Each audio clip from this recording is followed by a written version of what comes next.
நம்முடைய கர்த்தரும் இரட்சகருமாக இயேசு கிறிஸ்துவின் இனிய நாமத்தினாலே உங்கள் யாவரையும் வாழ்த்துகிறேன். இன்றைய நாளில் ஒரு எதிர்ச்சொல்ல பார்க்கலாங்க. அநியாயத்துக்கு எதிர்ச்சொல் நியாயம். இங்கிலீஷில் injustice opposite justice, in another meaning unfair opposite fair. அநியாயம். இப்போ கர்த்தருக்கும் நம்முடைய மனசாட்சிக்கும் விரோதமாக எதை செஞ்சாலுங்க அது அநியாயம்தான்.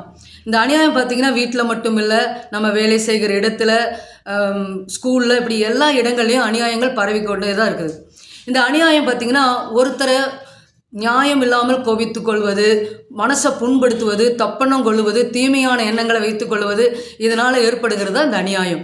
வேதாகமத்தில் கூட வாசிக்கிறோம், Leviticus 19:35, you shall do no unrighteousness in judgment in the measures of length or weight or quantity. அப்படி அதாவது நியாய விசாரணையிலும் படியிலும் அளவிலும் நிறையிலும் அநியாயம் செய்யாதேன்னு அர்த்தங்க.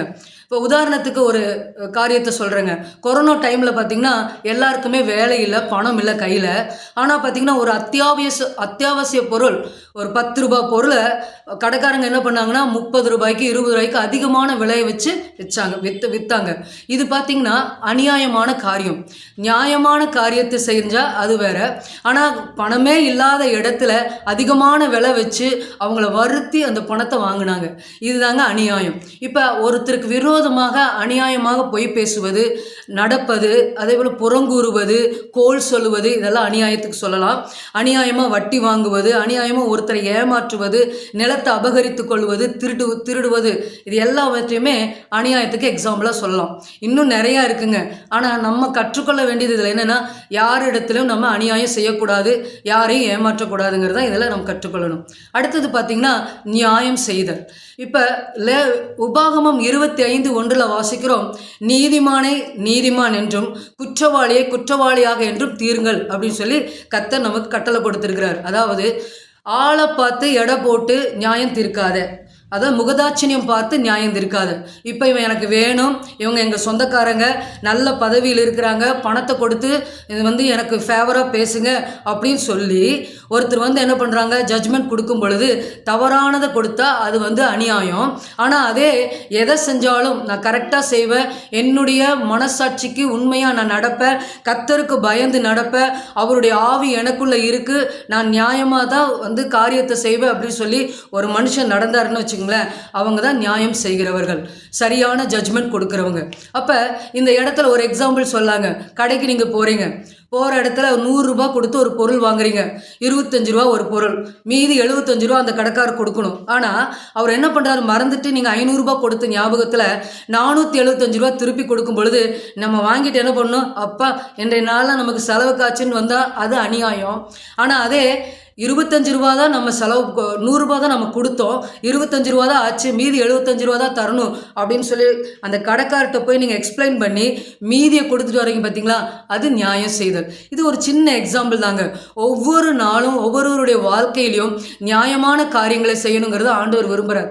என்னென்ன நியாயம் அப்படின்னா, தன்னுடைய மனசாட்சிக்கு விரோதமாக இல்லாமல் உண்மையாய் செய்வது.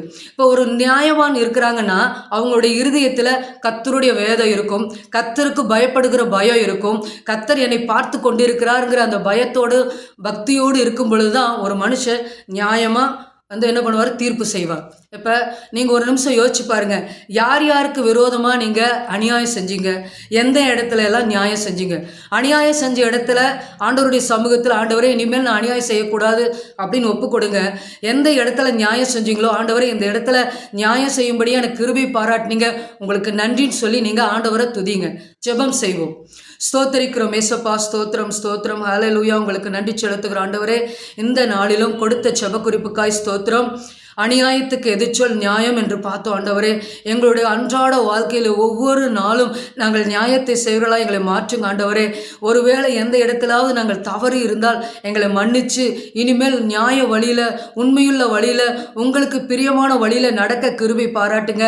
எந்தெந்த இடத்துலலாம் அநியாயங்கள் நடக்கிறதோ அந்த இடத்துலலாம் அநியாயங்கள் நடக்காதபடி தடுத்து நிறுத்துங்கப்பா. உங்கள் கரத்தில் ஒப்பு கொடுக்குறோம். அநியாயம் செய்கிறவர்களெல்லாம் மனம் திரும்பட்டு ஏசப்பா. மீகா 6:8 வாசிக்கிறோம், கர்த்தர் நியாயத்தை விரும்புகிறவர் என்று சொல்லி வேதத்தில் வாசிக்கிறப்பா.